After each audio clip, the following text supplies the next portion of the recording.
And almost matching, Stephen Carroll is joining me here on set today, as you can see. He's starting in the UK. New post-Brexit rules for government subsidies to private companies.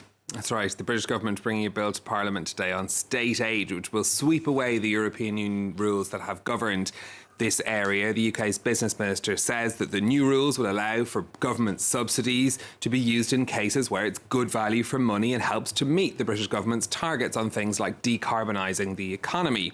Now, according to the business department, the new rules will provide what they call timely and effective support when it's needed. The devolved governments in Wales, Scotland and Northern Ireland will also have a role in handing out subsidies, although they will be banned from engaging in any bidding wars to try and gain an advantage over a different part of the UK.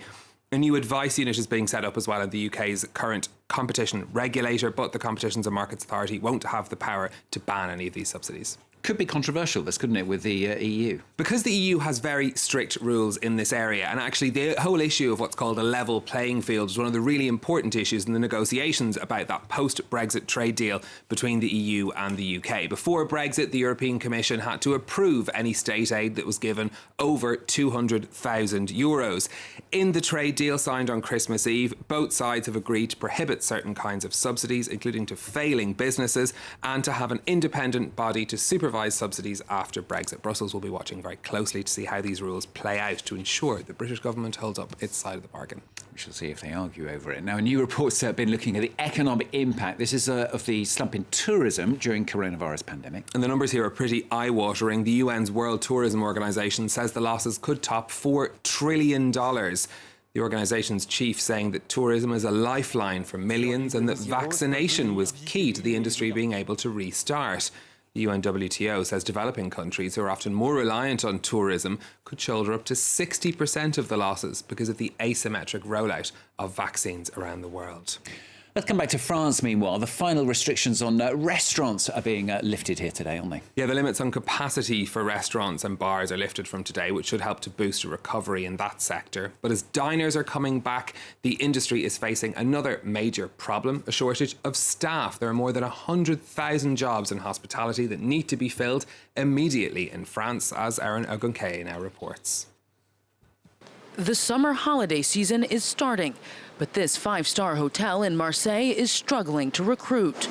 35 of the 200 summer positions still need to be filled.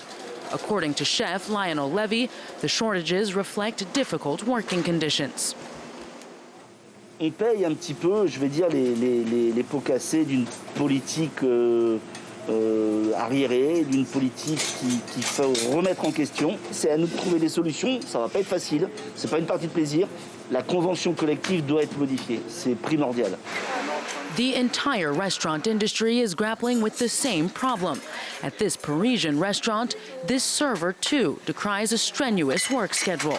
Les conditions, moi je pense, c'est assez difficile.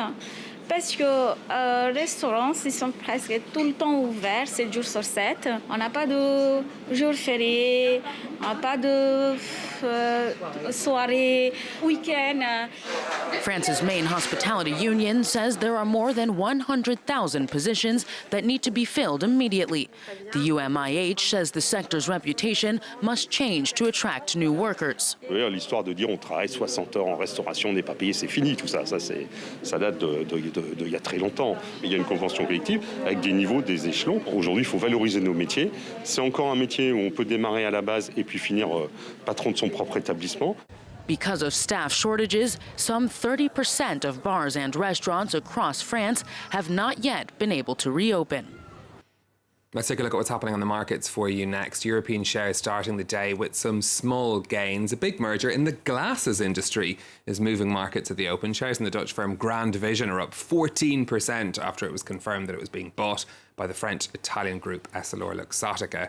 On Asian markets, we've got shares trading mostly up as well, though not by very much. That's despite new data from China showing that factory activity slowed down in June, partly linked to supply disruptions at Chinese ports. Tokyo and the Hang Seng in Hong Kong, both in the red. Finally from Stephen, an airline in the US is offering staff very big incentives. This is to keep flights running in July. Another case of staff shortages. Southwest Airlines is offering double pay to some staff as they try to avoid cancellations this upcoming long weekend in the United States. The carrier has had to cancel a whole raft of flights recently due to bad weather and technical problems, and that's adding to the issues that airlines are already seeing in general, trying to keep up with the rapid increase in demand for domestic travel in the US this summer.